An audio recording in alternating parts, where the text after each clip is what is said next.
Hello guys, कैसे हो आप सभी दोस्तों। उम्मीद करता हूँ आप सभी ठीक होगे। दोस्तों आज की वीडियो में आपको सिखाने वाला हूँ कि ऐसे कौन कौन से पॉइंट्स हैं जो आपके अगर मतलब ऐसे कौन कौन से रूल्स हैं जो एप्लीकेबल हो जाएंगे in the absence of partnership deed. अगर आपके बीच में अगर कोई डीड नहीं है, डीड मतलब मैंने आपको बताया था, डीड मतलब होता है एग्रीमेंट। अगर आप लोगों के बीच में अगर कोई एग्रीमेंट नहीं है, मान लो 3 पार्टनर हैं, ए बी और सी, ये 3 पार्टनर, और इन तीनों पार्टनर्स ने कोई एग्रीमेंट नहीं बनाया था या इन तीनों पार्टनर्स ने कोई डीड नहीं बनाई थी, तो उस केस में ऐसे कौन कौन से प्रोविजंस हैं जो एप्लीकेबल हो जाएंगे, ऐसी कौन कौन सी बातें हैं जो आपको माननी ही पड़ेगी। सर ये बातें आप बताओगे तब माननी पड़ेगी? नहीं, मैं नहीं बता रहा। एक हमारा एक्ट है, मैंने आपको बताया था पार्टनरशिप एक्ट। एक हमारा पार्टनरशिप एक्ट है 1932। इसके अंदर बहुत सारी बातें लिखी हैं, जिसको बातों को हम लोग इस एक्ट के हिसाब से बोलते हैं प्रोविजंस। क्या बोलते हैं? प्रोविजंस। बहुत सारे प्रोविजंस लिखे हैं, बहुत सारी बातें लिखी हैं जो आपको माननी ही पड़ेगी अगर आप लोगों के बीच में कोई एग्रीमेंट नहीं है। मतलब अगर आपके बीच में एग्रीमेंट नहीं है, या आप लोगों ने वर्बल एग्रीमेंट बनाया था, या आप लोगों ने वर्बल मतलब बोलकर एग्रीमेंट बनाया था, तो क्योंकि बोलकर जो एग्रीमेंट बनाते हो ना यार, उसकी ज़्यादा वैल्यू होती नहीं है। अगर आप लोगों ने वर्बल एग्रीमेंट बनाया है तो इसकी भी कोई वैल्यू नहीं होती है कानून की नज़रों में। तो अगर कोई वर्बल एग्रीमेंट है या एग्रीमेंट नहीं भी है, तो उस केस में ये सारे प्रोविजंस लग जाएंगे उन पॉइंट्स के ऊपर जिन पॉइंट्स के ऊपर आप लोगों के बीच में लड़ाई चल रही है। उन पॉइंट्स के ऊपर, ये नहीं सभी बातों के ऊपर, सिर्फ उन्हीं पॉइंट्स के ऊपर जिनके ऊपर आपकी लड़ाई चल रही है। तो उन बातों के ऊपर क्या क्या बातें लिखी है, जरा एक एक करके हम समझ लेते हैं। ज़्यादा बड़ी बड़ी बातें नहीं है, कुछ कुछ खास बातें आपको बस सीखनी है। हालांकि वैसे तो बहुत सारी बातें हो सकती हैं, लेकिन आपको 12th क्लास के स्टैंडर्ड के हिसाब से कुछ 7-8 बातें बताई हैं, आपको पता होता होनी ही चाहिए उतनी तो, ठीक है ना। सबसे पहली बातें बताई गई है प्रॉफिट शेयरिंग रेशो के ऊपर। सबसे पहली बात बोलिए प्रॉफिट शेयरिंग रेशो के ऊपर। अगर आप लोगों के बीच में कोई एग्रीमेंट नहीं है, या अगर था भी तो वो वर्बल था, तो वर्बल की कोई ज़्यादा वैल्यू होती नहीं है, तो उस केस में आपका जो प्रॉफिट है या आपका जो लॉस है ना, वो हम लोग इक्वल बांटेंगे इर्रेस्पेक्टिव ऑफ कैपिटल कॉन्ट्रीब्यूशन। आप लोग उस केस में प्रॉफिट हो चाहे आपका लॉस हो, उस केस में हम लोग इसको इक्वली बांट लेंगे। कैसे बांट लेंगे बताओ बच्चों, फटाफट से बताओ।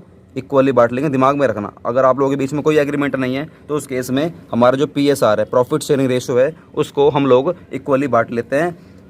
इससे कोई फर्क नहीं पड़ता, इसको बोलते हैं इंग्लिश में इर्रेस्पेक्टिव ऑफ कैपिटल कॉन्ट्रीब्यूशन। कि आप लोगों ने क्या क्या कैपिटल लगा रखी है, उससे कोई मतलब नहीं पड़ता। मान के चलो एक पार्टनर है ए, एक पार्टनर है बी, एक पार्टनर है सी। ए ने लगाए थे 10 लाख रुपए, इसने लगाए थे बस 1 लाख, इसने लगाए थे 50,000। प्रॉफिट हुआ है 1 लाख रुपए का। इसने लगाए 10 लाख रुपए, इसने लगाए 1 लाख, इसने लगाए 50,000, और प्रॉफिट हुआ 1 लाख रुपए का। तो ज़्यादा हिस्सा किसको मिलना चाहिए? 10 लाख वाले को मिलना चाहिए ना। इससे कोई मतलब नहीं है, कैपिटल कॉन्ट्रीब्यूशन से कोई मतलब नहीं पड़ता, कोई फर्क ही नहीं पड़ता। आपको तीनों को उस 1 लाख का इक्वल पैसा मिलेगा, ठीक है। अगर 90,000 का प्रॉफिट हुआ तो 30,000 ही मिलेंगे, चाहे तूने लगाए थे भले 50,000 और तुमने लगाए थे 10 लाख रुपए, इससे कोई फर्क नहीं पड़ता, ठीक है। ये सर समझ में आ गया। सेकंड पॉइंट कर लेते हैं, फटाफट से कर लेते हैं। Interest on capital. Interest on capital, जो आप लोगों ने पैसे लगाए हैं, जो आप लोगों ने पूंजियां लगाई हैं, इसने लगाए 10 लाख रुपए, इसने लगाए 1 लाख रुपए, इसने लगाए 50,000 रुपये, ठीक है। अब अगर आप लोगों के बीच में कोई एग्रीमेंट नहीं है, अगर आप लोगों के बीच में कोई डीड नहीं है, कोई एग्रीमेंट नहीं है, तो आप लोगों को कोई भी कैपिटल पे इंटरेस्ट नहीं दिया जाएगा। कोई भी कैपिटल पे इंटरेस्ट नहीं दिया जाएगा, कोई मतलब ब्याज नहीं दिया जाएगा। No interest on capital, no interest on capital. क्या इस बात को दिमाग में रखो? बताओ फटाफट से बच्चों, इसको ना एक बार रीड करो, आप लोग खुद से रीड करो, बताओ। ये सर हम लोगों ने पढ़ लिया। अच्छा मेरी एक बात सुनो, अगर क्वेश्चन में ये लिखा हुआ है कि हमारे बीच में कोई एग्रीमेंट नहीं है, हमारे बीच में कोई एग्रीमेंट नहीं है, तो उस केस में प्रॉफिट दिया जाएगा। आप लोग कहोगे सर दिया तो जाएगा लेकिन इक्वल दिया जाएगा, ठीक है। अगर आप लोगों के बीच में कोई एग्रीमेंट नहीं है, तो क्या कैपिटल में इंटरेस्ट दिया जाएगा? सर नहीं दिया जाएगा, ये बात भी क्लियर है। लेकिन ये इसमें एक पार्ट है, एक आपको सेकेंड पार्ट और करना है। अगर आप लोगों की डीड में ये लिखा हुआ है कि आपको इंटरेस्ट ऑन कैपिटल देना है, ये लिखा हुआ है, आपको एक प्रोविज़न लिखा हुआ है कि आपको ना इंटरेस्ट ऑन कैपिटल देना है, ठीक है ना। मतलब ये आपके एग्रीमेंट में लिखा हुआ है कि आपको कैपिटल पे ब्याज देना, लेकिन याद रखना आप उतना ही ब्याज दे पाओगे जितना आपका प्रॉफिट है। इस बात को दिमाग में रखना। मतलब अगर प्रोविज़न में लिखा हुआ है कि interest on capital provided, interest on capital provided, अगर ये लिखा हुआ है आपको ये देना है, मान के चलो इंटरेस्ट ऑन कैपिटल आपको देना है, ये मान के चलो देना है, 1 मिनट के लिए मान के चलो, तो आप कितना दोगे? देखो सर जितना है कैपिटल पे ब्याज जितना बनेगा उतना तो देना पड़ेगा हमें, ठीक है, आपकी बात भी सही है, जितना कैपिटल है उतना तो देना पड़ेगा। लेकिन एक प्रोविज़न और भी लिखा हुआ है, वो ये लिखा हुआ है जितना आपका प्रॉफिट है अप टू प्रॉफिट, आपको बस वहीं तक ही देना है, अप टू प्रॉफिट तक ही देना है। मान के चलो कैपिटल पे ब्याज एक की है 10 लाख रुपए कैपिटल, एक की है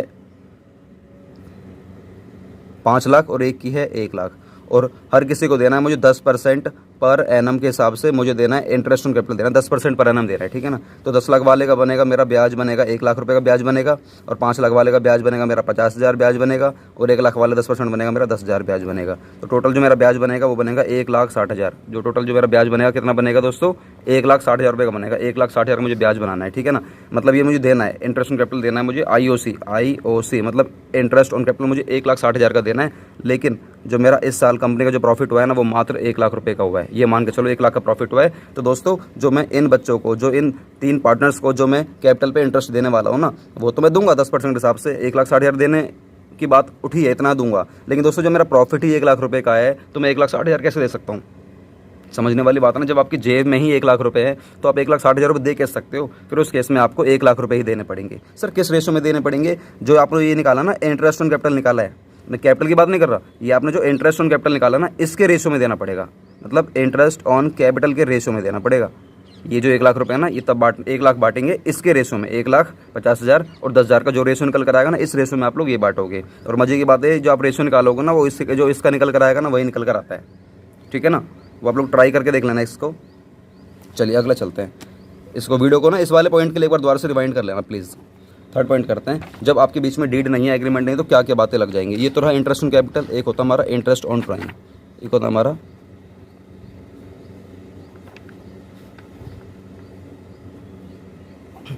इंटरेस्ट ऑन ड्राइंग। तो इंटरेस्ट ऑन ड्राइंग में क्या होगा, जिस तरीके से ये बोला गया है कि अगर आपके बीच में डीड नहीं है तो कैपिटल पे इंटरेस्ट चार्ज नहीं करा जाएगा। इसमें लेकिन 2 पॉइंट थे, लेकिन इसमें स्ट्रेट एक ही पॉइंट है, बस एक ही पॉइंट है, एक कि नो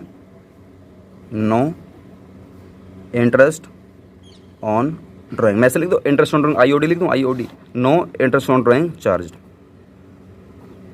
मतलब इंटरेस्ट ऑन ड्राइंग चार्ज नहीं करा जाएगा, सिंपल है। मतलब ड्राइंग पे इंटरेस्ट नहीं लिया जाएगा। जैसे पार्टनर ने फर्म से पैसे निकाल लिए, मतलब ड्राइंग कर लिए, पार्टनर ने फर्म से पैसे निकाल लिए, ड्राइंग कर लिए, तो उस केस में फर्म की जिम्मेदारी बनती है उन पार्टनर से उस ड्राइंग पे इंटरेस्ट लिया जाए भाई। क्योंकि जब तुम लोग मेरे से कैपिटल पे इंटरेस्ट ले सकते हो ना, तो मैं भी तुम लोगों से ड्राइंग पे इंटरेस्ट ले सकती हूँ। फर्म बोल रही है ऐसा, फर्म बोल रही है जब तू मुझसे ब्याज ले सकता है तो मैं भी तेरे से ब्याज ले सकती हूँ। तो उस केस में बोला गया है कि ना तो तुम देना ब्याज ना तुम देना। लेकिन दूसरे वाले पॉइंट में बस ये बोला गया था इंटरेस्ट ऑन कैपिटल वाले में, अगर देने की बात हो रही है, अगर लिखा है प्रोवाइडेड बाय, देना ही है मान के चलो, तो अप टू प्रॉफिट तक दोगे, जितना प्रॉफिट हुआ है उतना, उससे ज़्यादा नहीं दे सकते। वो भी किस रेशो में, इंटरेस्ट ऑन कैपिटल के रेशो में देने वाले हो, ठीक है। चलिए फोर्थ बात कर लेते हैं। कोई पार्टनर ऐसा जिद्दी होता है जो सैलरी की डिमांड करता है, सैलरी की डिमांड करता है, सैलरी कोई पार्टनर डिमांड करता है सर मुझे सैलरी दो, सैलरी दो, सैलरी दो। तो भैया ये बात बोली गई है, कोई सैलरी कोई कमीशन कुछ भी नहीं दिया जाएगा, ठीक है ना। कोई सैलरी कोई कमीशन नहीं दिया जाएगा, कोई सैलरी नहीं है। और फिफ्थ में कोई कमीशन नहीं है, कोई सैलरी नहीं कोई कमीशन नहीं। क्या बात समझ में आ रही है? कोई सैलरी नहीं दी जाएगी, कोई कमीशन नहीं दी जाएगी, कुछ भी नहीं दिया जाएगा, याद रखना, ठीक है। तो इसको एक बार आप फटाफट स्क्रीनशॉट ले लो जल्दी से। यस सर, स्क्रीनशॉट ले लिया। 6 पॉइंट पे आ जाओ। 6 point, admission of a new partner, admission of a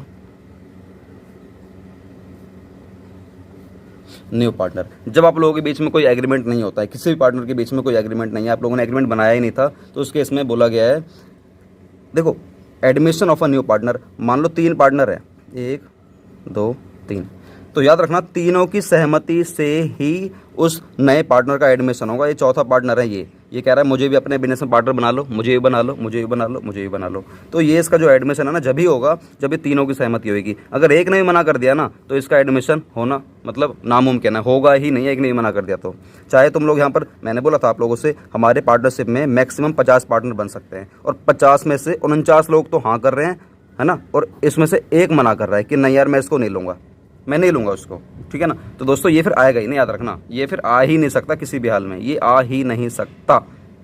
एक तो कंडीशन ये हो गई क्योंकि तुम पहले 50 हो तो तुम इसको ले ही क्यों रहे हो, वो तो चलो अलग बात रहेगी। मान के चलो ये 49 है और ये 48 है और ये 49 है, ठीक है ना, ये 50 वाला आना चाह रहा है। दोस्तों एक ने ही मना कर दिया ना, वो नहीं आएगा। सर ऐसा क्यों? उस एक की इतनी बड़ी पावर है? भैया पावर नहीं है, वो जो रीज़न देगा ना कि क्यों नहीं आएगा, वो फिर बहुत सॉलिड रीज़न देगा, सॉलिड।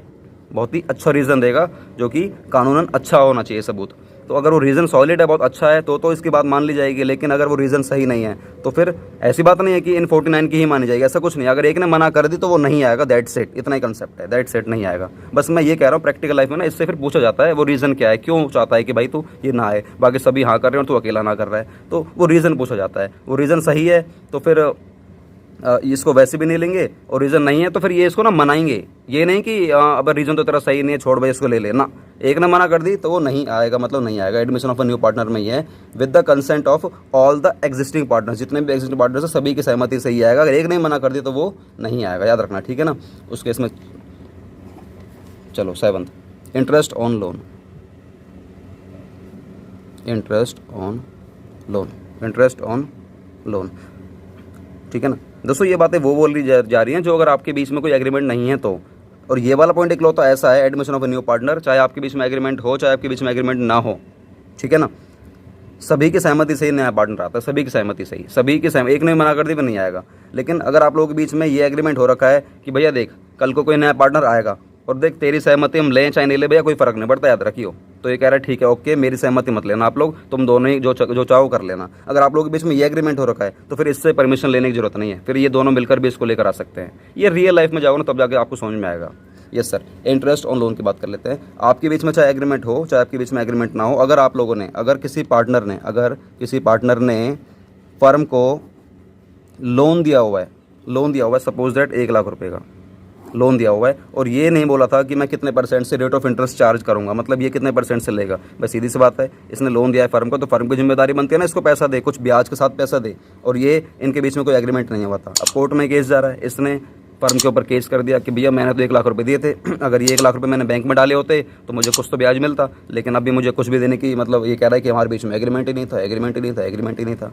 तो भैया फर्म कोर्ट से कह रहा है, ये पार्टनर फर्म कोर्ट से कह रहा है, ये पार्टनर की जज साहब कुछ तो न्याय करो मेरे साथ, इसको बोलो कि कुछ तो ब्याज दे। तो उस केस में बोला गया है 6% पर एनम ये फर्म इस पार्टनर को ब्याज देगी, 6% पर एनम ये इसको अलाउ करेगा इंटरेस्ट ऑन लोन की तरफ से, ठीक है ना। तो ये फर्म को आपको 6% देना ही पड़ेगा, किसी भी हाल में देना पड़ेगा। ये पहला वाला केस तो लग गया ये 6% पर एनम, और सेकंड केस ये है चाहे फर्म लॉस में है, चाहे फर्म लॉस में, even if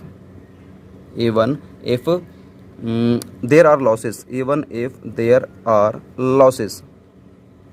there are losses आपको ये इंटरेस्ट पे ही करना ही पड़ेगा। फर्म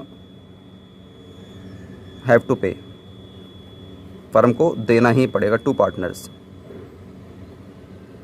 अगर फर्म ने एक की जगह कई पार्टनर से लोन ले रखा है तो फर्म को 6% पर एनम देना ही पड़ेगा, चाहे तुम फिर लॉस में क्यों ना जा रहे हो, चाहे तुम लॉस में क्यों ना जा रही है फर्म, तुझे इस पार्टनर को लोन पे इंटरेस्ट देना ही पड़ेगा, तुझे देना ही पड़ेगा। फर्म कह रही है मैं कहाँ से दूंगी, मेरा तो हाथ पैर है ही नहीं, मैं कहाँ से दूंगी। तो जितने भी पार्टनर्स हैं ना पुराने, उनसे घर से पैसा मंगवाया जाएगा। अभी कैसे मंगवाया जाएगा बाद में बताऊंगा, लेकिन फिलहाल के लिए याद रखना, अगर लोन लिया हुआ है किसी पार्टनर से और कोई एग्रीमेंट नहीं है तो ये पार्टनर बेफिक्र रहो, इसको नाराज नहीं करा जाएगा, इसको 6% पर एनम दिया जाएगा, और मतलब 100% दिया जाएगा, ये 100% दिया जाएगा, चाहे एग्रीमेंट हो चाहे ना हो।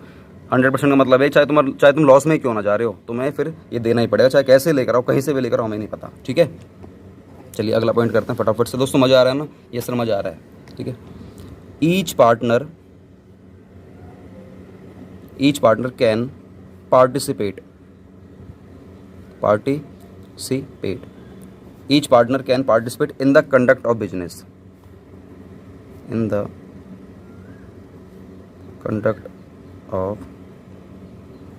हर पार्टनर पार्टिसिपेट कर सकता है कंडक्ट ऑफ बिजनेस की जो भी कंडक्शन चल रही है, लाइक बिजनेस का कुछ मैनेजमेंट वाला काम चल रहा है, कुछ परचेजिंग चल रही है, सेलिंग चल रही है, मैनेजमेंट की चल रही है, अकाउंटिंग चल रही है, रिकॉर्डिंग चल रही है, कुछ भी काम चल रहा हो, मीटिंग चल रही है, सर्वे चल रहा है, कुछ भी चल रहा हो, हर पार्टनर को अधिकार दिया गया है, तुम उस पार्टनरशिप में जो भी उस बिजनेस के अंदर जो भी काम चल रहा है ना, तुम उसमें पार्टिसिपेट कर सकते हो, तुम्हें एक को भी मना नहीं करा जा सकता, याद रखना इस बात को। जो भी काम चल रहा है, कुछ भी काम चल रहा हो, यार मैं कह रहा हूँ कुछ भी चल रहा हो, तुम इसमें ये नहीं कह सकते हो कि यार मैं इस काम में पार्टिसिपेट नहीं कर सकता, आप लोग उसमें पार्टिसिपेट कर सकते हो। यस सर, एक 9 और कर लीजिए, हालांकि मैंने शायद आपको पहले करवा दिया था, लेकिन चलो कोई बात नहीं, दोबारा करवाता हूँ। Each partner can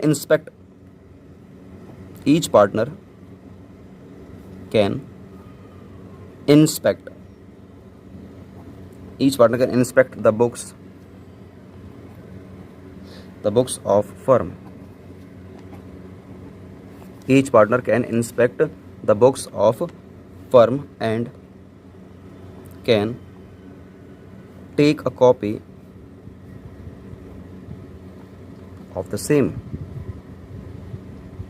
her partner को अधिकार दिया गया है कि तुम इंस्पेक्ट कर सकते हो बुक्स को। अगर तुम्हें लग रहा है, किसी पार्टनर को लग रहा है कि यार कुछ हेरा फेरी हो रही है मेरे साथ, कुछ हेरा फेरी हो रही है मेरे साथ, कुछ गड़बड़ हो रही है मेरे साथ, तो तुम्हें अधिकार दिया गया है तुम उनकी अकाउंटिंग्स की या किसी भी चीज़ की ना बुक्स को चेक कर सकते हो। चेक कर सकते हो अगर आपको लग रहा है कि यार नहीं, मेरे पास उतना टाइम नहीं है फर्म में रुकने का, क्योंकि 8 घंटे की जॉब पूरी हो गई है या मेरा काम ज़्यादा हो गया है, तो आप उस बुक्स में से जिस भी पेज में आपको दिक्कत लग रही है ना, आप उसकी कॉपी भी घर पर लेके जा सकते हो और घर पे आराम से पढ़ सकते हो।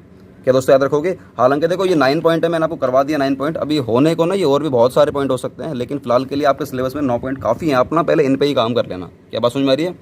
ठीक है,